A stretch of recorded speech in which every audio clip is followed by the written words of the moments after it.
সব ধৰিব পাৰি কিন্তু ৰাকেশৰ টেকনিক ধৰিব নোৱাৰি।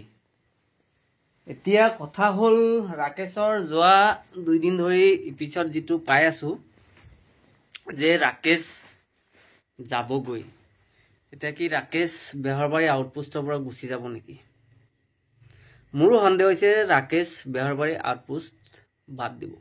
যদি ৰাকেশে বেহৰবাৰী আউটপোষ্টত অভিনয় কৰা বাদ দিয়ে তেতিয়াহ'লে বেহৰবাৰী আউটপোষ্টৰ পুৰণা এক্ট্ৰেছৰ ভিতৰত অকল তৰামাই থাকিব। যদি অকল তৰামাই থাকে বাকীবোৰ যদি গুচি যায় এটা এটাকৈ তেতিয়াহ'লে বেহৰবাৰী আউটপোষ্টৰ অৱনতি হোৱাটো খাটাং। কাৰণ কে মোহন যোৱাৰ পিছৰ পৰাই বেহৰবাৰী আউটপোষ্ট ভাল নলগা হৈ গৈছে। তাৰপিছত যেতিয়া এছ আই ছাৰ গুচি গ'ল, প্ৰীতম ছাৰ গুচি গ'ল, তাৰপিছত আৰু ভাল নলগা হৈ গ'ল। এতিয়া যদি ৰাকেশো গুচি যাব লগা হয় তেতিয়াহ'লে বেহৰবাৰী আউটপোষ্টৰ অৱস্থা কেনে হ'ব হয়তো আপুনিও গম পায়। কিন্তু ধৰিব নোৱাৰি। হয়তো ৰাকেশৰ এইটো এটা আপোনাৰ টেকনিকেলি অভিনয় হ'ব পাৰে বা কিছুদিনৰ কাৰণে ৰাকেশ গুচি যাব আকৌ আহিব, এনেকুৱাও হ'ব পাৰে। আপোনালোকে কি ভাবিছে মতামত কমেণ্টত জনাব, ভাল লাগিব। কাৰণ বেহৰবাৰী আউটপোষ্ট আপুনিও চায়, ময়ো চাওঁ। মই নিবিচাৰোঁ যে বেহৰবাৰী আউটপোষ্টৰ পৰা ৰাকেশ গুচি যাওক। কাৰণ বেহৰবাৰী আউটপোষ্ট মই সদায় চাওঁ, সেইকাৰণে বেহৰবাৰী আউটপোষ্টৰ উন্নতি কামনা কৰোঁ আৰু বেহৰবাৰী আউটপোষ্ট চাই যাতে ভাল লাগে সেইটো বিচাৰোঁ। এতিয়া যদি ৰাকেশ গুচি যাবলগীয়া হয় তেতিয়াহ'লে নিশ্চয়কৈ বেহৰবাৰী আউটপোষ্ট চাই বৰ্তমানত কৰি অলপ হ'লেও বেয়া লগা হ'ব। আৰু নতুনকৈ আহিছে এলএম বাইদেউ। এলএম বাইদেউৰ অভিনয় বুলি নকওঁ, অভিনয় চবৰে ভাল লাগে, কিন্তু যিটো চৰিত্ৰত অভিনয় কৰি আছে বা যেনেকৈ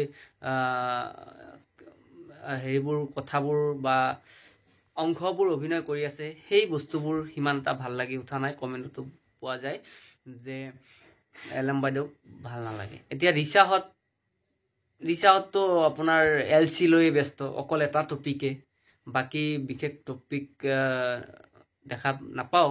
গতিকে টপিকবোৰো সলাব লাগে, নতুন নতুন টপিক আনিব লাগে।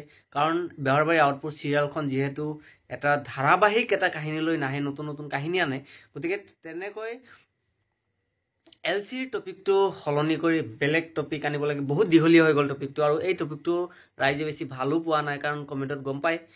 আৰু কি ক'ম, বাকী কি আছিল টপিকটো, মাজে মাজে কিন্তু সৰু সুৰা এটা দুটা খণ্ড আহে, টপিক আনে, কিন্তু ভাল লাগে। তাতকৈ আৰু বেলেগ টপিক আনিব লাগিব। প্ৰচলিত হওক, সমাজত প্ৰচলিত বা ছ'চিয়েল মিডিয়াত প্ৰচলিত কিছুমান টপিক আনিব পাৰে। আৰু কি কৈছোঁ, আৰু কমেণ্টত পোৱা যায় কাম বেক কে মোহন। হয়, ময়ো কওঁ যে কে মোহনৰ প্ৰয়োজন আছে। এতিয়া আহে নে নাই বা আনিব পাৰে নে নাই সেইটো পিছৰ কথা। আমি ভবা ধৰণে নহ'ব পাৰে, কাৰণ কি বহুত কাৰণ থাকে। সেইবোৰ কাৰণ আমি নাজানো বা বৰ্ণনা কৰিব নাযাওঁ।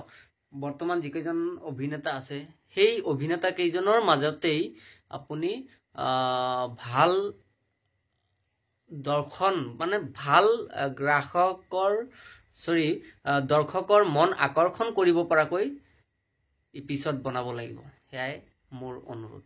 ধন্যবাদ। চাই থাকিব বেহৰবাৰী আউটপোষ্ট। Thank U.